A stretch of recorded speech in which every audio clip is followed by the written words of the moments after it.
going to pick up where we left off and continue with the lead on the page now. So I'm going to zoom in using my magnifying glass. And then I am going to go back to my left-hand tools panel and click on the line tool, because before we draw our headline for our lead, which is going to sit underneath the picture, I need to put a line dividing them so the reader knows they are not connected. So I'm going to hold down Shift, click on the line tool on the left hand panel, which is underneath the T, then hold down Shift, and just underneath the picture story I'm going to drag a line right out again across the full 4 columns so it stretches out and separates the picture story from the lead. If I go up here while the line is highlighted, I can change how thick or thin the line is. I'm just going to have it at 0.5, 0.5. I want quite a thin line.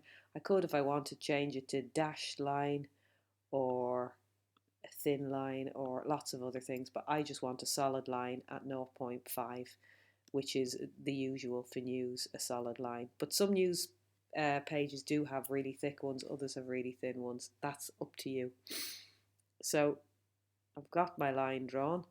If I press W, I can see how the spacing looks in the finished product. So I think that's quite a nice bit of space between the line. So I'm happy with that. I'm going to leave it there. Then I'm going to draw my headline for my lead box. So I'm going to go to my left-hand tools panel, click on the type tool again to draw a text box, and I'm going to draw a text box again over the 4 columns. I've decided I'm going to put nibs down the right-hand side here, so I'm going to put the lead in the center of the page underneath the picture story.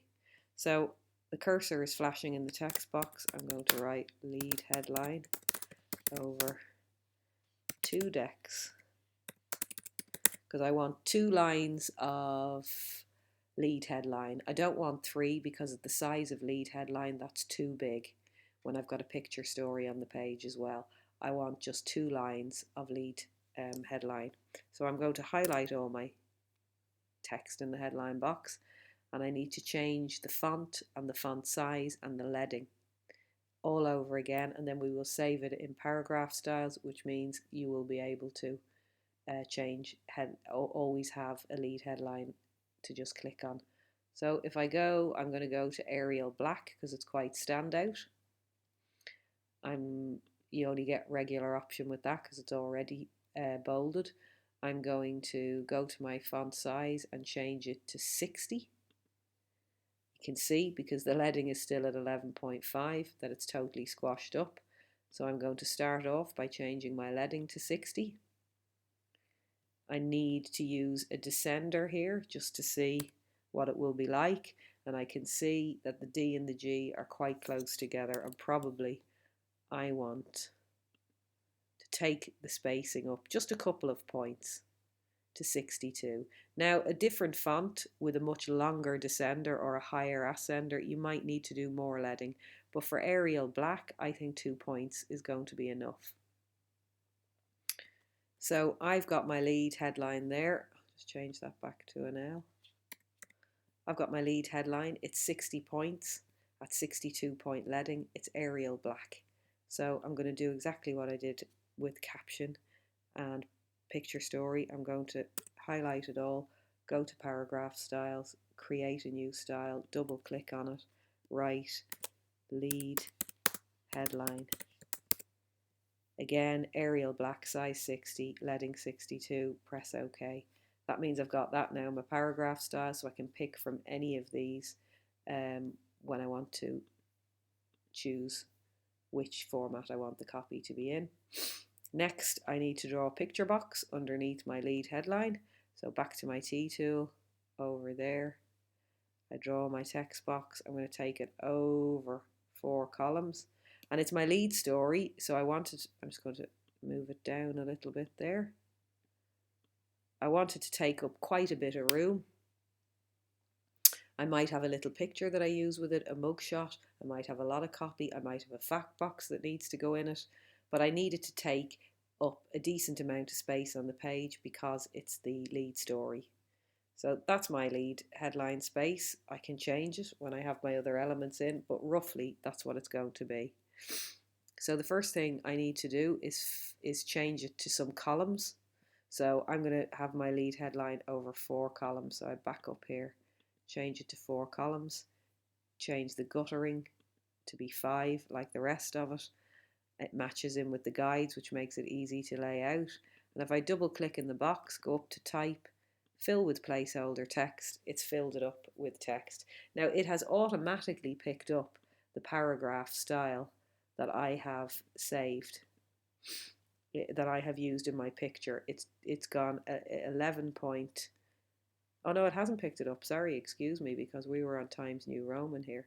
It's kept the size so it looks similar. So what we need to do is change our body copy in the same way that we did the picture story copy, body copy. So I'm going to highlight it all. I'm going to go to the drop down menu, change it to Times New Roman, which is the same font as the picture story. In this case, I don't want it to be ragged right. I now want my lead to be fully justified. So I'm going to press that justify button, and you can see it makes the copy straight on both sides, which is why you need quite a decent sized gutter of 5mm so it's clear. So you can see that's quite a large block of text, so I need to format it, break it up with paragraph indentations. I'll just stick a few paragraphs in here so it's actually clear when it's being indented. So if I highlight it all again, and I go to my paragraph this time, and I go back to this second box and I highlight it all in 3mm, it's putting all of them. Now I've got some indentations in my paragraphs. I don't want an indentation in my intro, so I'm going to highlight that separately and take it back down to 0. And now I have similar to the picture story, but not exactly the same, because I've got it justified on both sides. So again, this is a style I want to save. I've got Times New Roman 11 point with 11.5 leading, and I've got it justified as opposed to ragged right. So I've got 2 different styles in here, an intro which is not indented and body copy which is. So firstly I'm going to highlight my intro, go to paragraph styles, new style, paragraph style 1, and I'm going to call it lead, or actually I'm not, I'm going to call it justified, because that's the difference. Justified intro. I had ragged right intro, I've now got justified intro. Click OK, that's there. Now I need to save the body copy, which is all indented, so I highlight most of it or all of it. It's really each paragraph has to be highlighted, so click on new, create new style, double click, paragraph style changes to justified body copy. And you can see it's all in there, Times New Roman, size, aligned, last left, justified, fully indent, 3mm. First line indent rather, 3mm. Click OK. So now I have got a good list of paragraph styles to choose from, and I can choose from any of these when I go to create my next page. So it's sort of quite hard work when you do the first page, because you've got to make all these decisions and save them all. But then the next time you go to do a page, you just click on them and it's dead easy. So if I highlighted all this text and decided actually I've changed my mind, I want it all ragged, I just click on ragged right body, but I don't. I want it justified. So I click back on justified.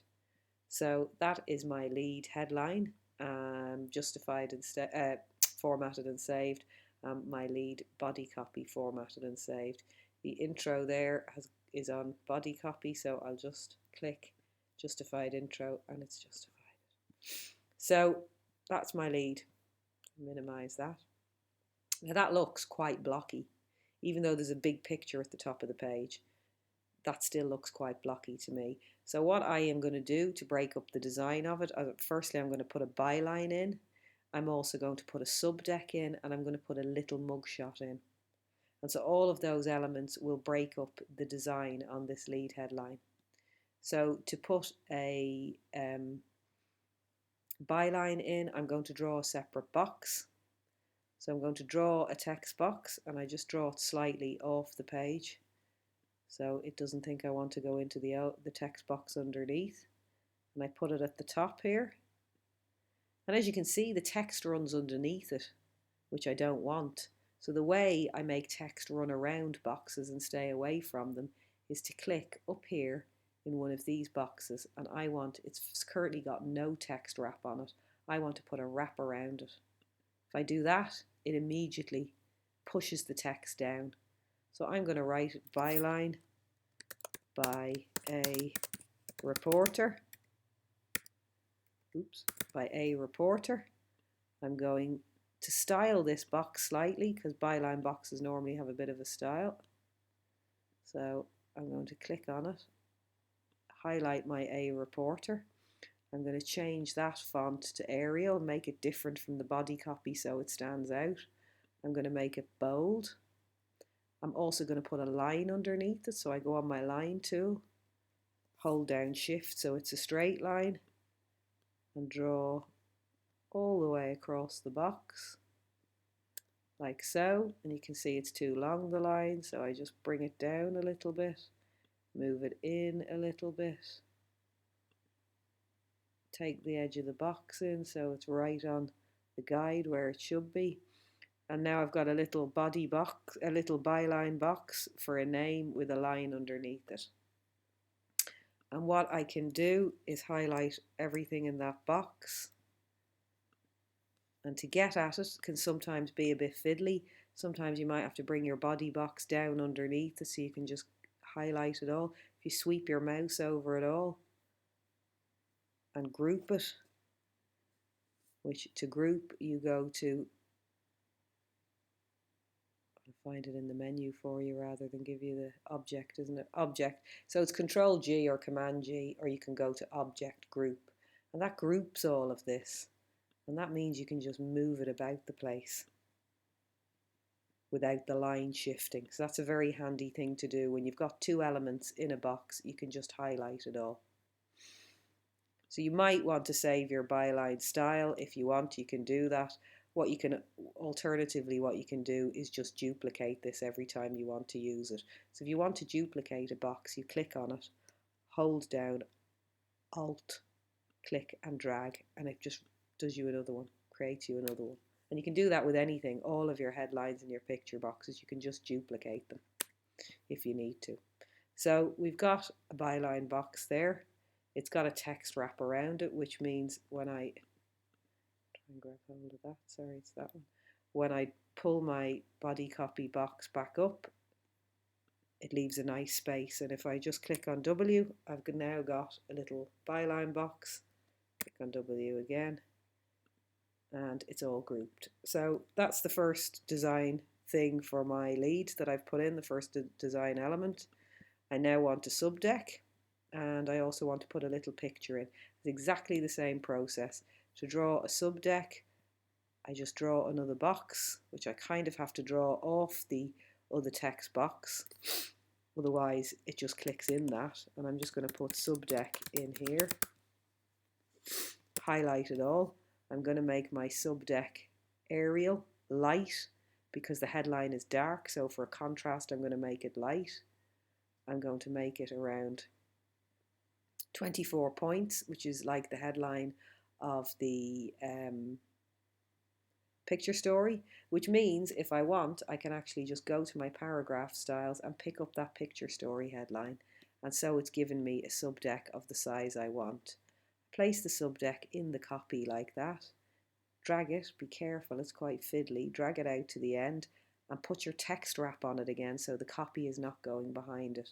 So up here, wrap around bounding box, click that, and you can see that the text wrap has pushed the body copy text away. You can leave a bit of space underneath it, and that's a subdeck that goes in there. And a subdeck explains the headline in a bit more detail, so they can be very useful things to have. Subdeck in here must go to end of line.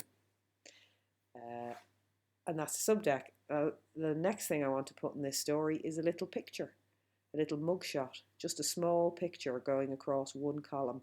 So I'm going to go back to my tools, click on picture box, and I'm going to draw a picture here.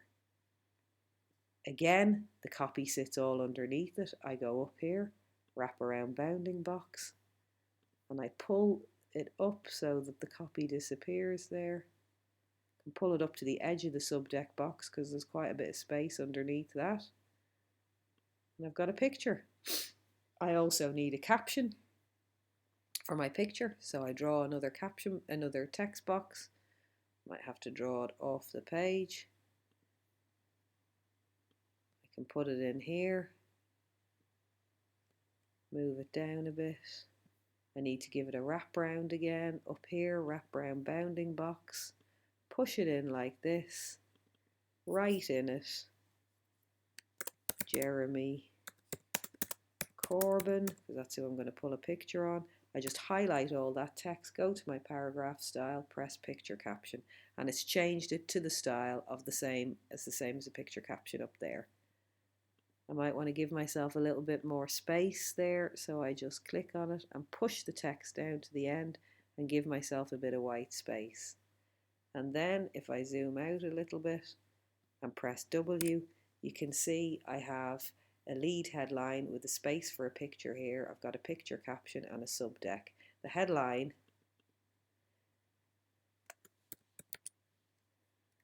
also needs to fill right out to the end of the line. All of the boxes, all of the headline boxes in news should fill all the way out to the end of the line. So that's, I just click W again, oops. I just click off my text tool, click on W, I get my lines back again. So that is my lead headline. And the last thing I'm going to do to finish it off is to put a line underneath it, just like I did here. I don't want to have to draw this line again, so I'm going to use duplicate. So I'm going to click on the line, hold down Alt, and drag another line down like that, and place that there. And now I have got my lead, my picture story, my lead underneath it, with a line dividing both of them, a subdeck in my lead, a picture box, and a caption. And I'm now ready to finish off with a small story here, and then we will move on to the nibs panel.